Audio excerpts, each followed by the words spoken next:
obrigado pela presença. Já assinaram a listinha todos? 1, 2, 3, 4, beleza. Adorei, galerinha. Eu gosto de ver quando o aluno vem no apoio, ele não vem por vir, não, vem já com uma dúvida, já vem com uma questão para discutir. Isso é muito bom. E a questão 3 da página 38 do volume 1 é uma questão que realmente ela é até simples, mas para a gente entender de coração mesmo o que está acontecendo, vale a pena discutir uma segunda vez. A correção foi tão rápida na sala de aula e é nesse momento que a gente tem um pouco mais de tempo para discutir com mais calma. O enunciado era o seguinte: as corridas de Fórmula Indy são famosas por uma série de características que lhes são peculiares, como por exemplo a pontuação pelos melhores lugares no grid de largada, ou pelo número de voltas na liderança da corrida durante sua realização, etc. Uma outra característica marcante está no fato de alguns circuitos serem denominados ovais. Considere a pista de um circuito oval cujo traçado tem 2 trechos retilíneos e paralelos, AB, observe isso aqui, a pista olhando de cima. Então tem uma parte bem retinha, AB, e outra parte bem retinha, CD, ligadas por 2 trechos semicirculares, ó. BC é um semicírculo e DA, ou AD, é um outro semicírculo, como mostra a figura.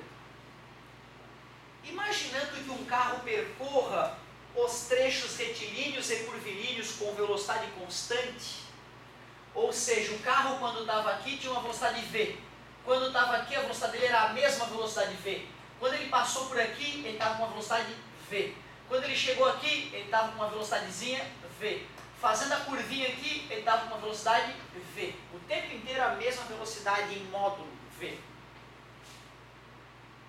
O esboço que melhor representa a intensidade da aceleração resultante sobre o carro em função dos instantes de passagem pelos pontos A, B, C e D é o da alternativa.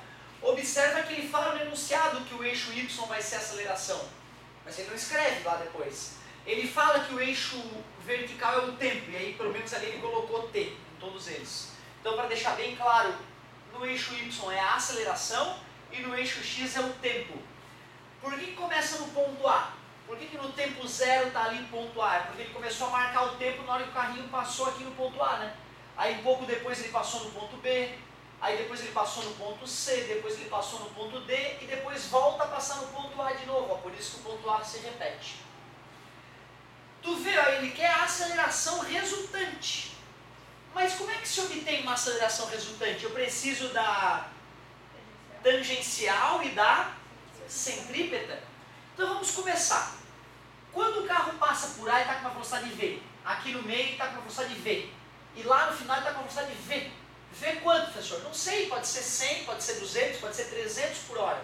Mas o que importa é que é sempre o mesmo valor. Se ele está andando em linha reta, eu já sei que a centrípeta não existe. Porque centrípeta é só quando faz curva. E se eu fosse calcular a tangencial, o que é delta V? V final menos V inicial. Delta T, tempo final, menos tempo inicial. Mas como é a mesma velocidade antes e depois, quando eu faço V menos V, dá 0. E 0 dividido pelo tempo dá 0. Então tu vê, no trecho AB, nós sabemos que a centrípeta era 0 porque estava andando em linha reta. E descobrimos que a tangencial também é 0, porque o módulo da velocidade, o valorzinho, não está mudando. Então eu descubro que a aceleração resultante é 0. Por isso que ao fazer o gráfico de A até C, de A até B, perdão, o gráfico tem que ser bem no 0 ali mesmo.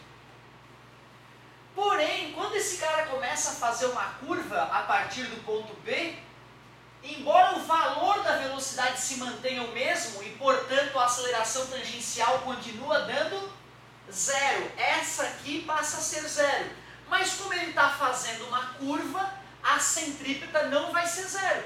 Porque existe uma velocidade e existe um raio. Esse aqui que ele pontilhou, ó, é que era o raio da curva. Então, do ponto B ao ponto C, a aceleração resultante ao quadrado é a centrípeta ao quadrado mais a tangencial ao quadrado. A ordem aqui não importa. A tangencial vai ser 0 sempre, porque ele não altera o valor da velocidade.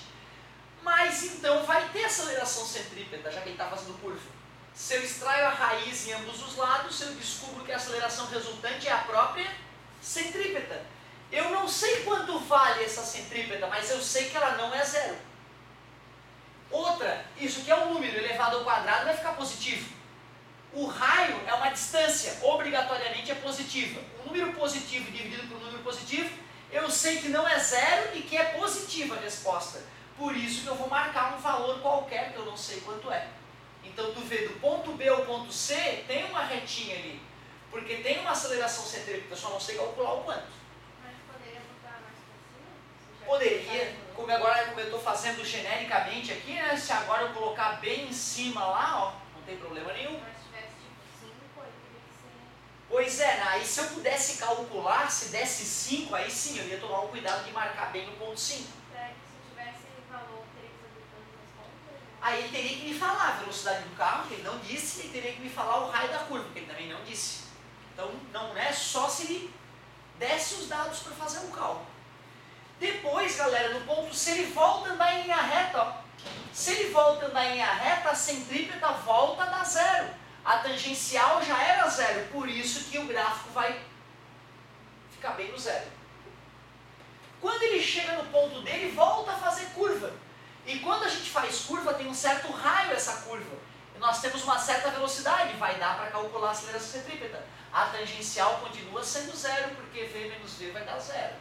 Mas, como é a mesma curva de antes, e ele tem a mesma velocidade, então, para eu ser coerente, eu vou ter que marcar a aceleração no mesmo lugar de antes. Se essa aqui fosse mais baixa, a outra também teria que ser mais baixa.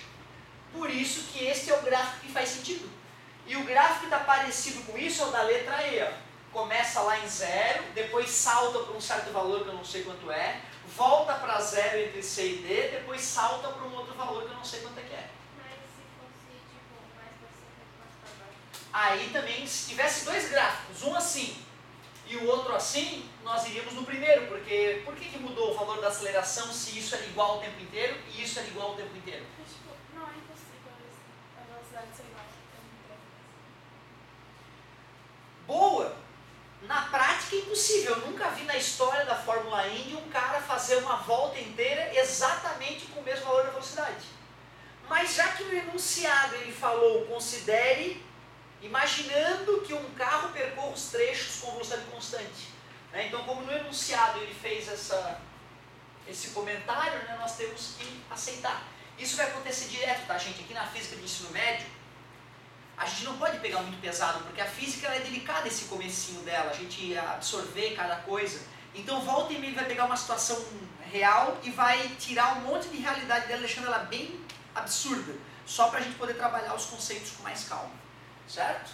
Boa essa questão aí, essa questão para o aluno que está começando, ela é uma questão que exige, né, um raciocínio interessante aí. Show de bola, ficamos com a letra E então.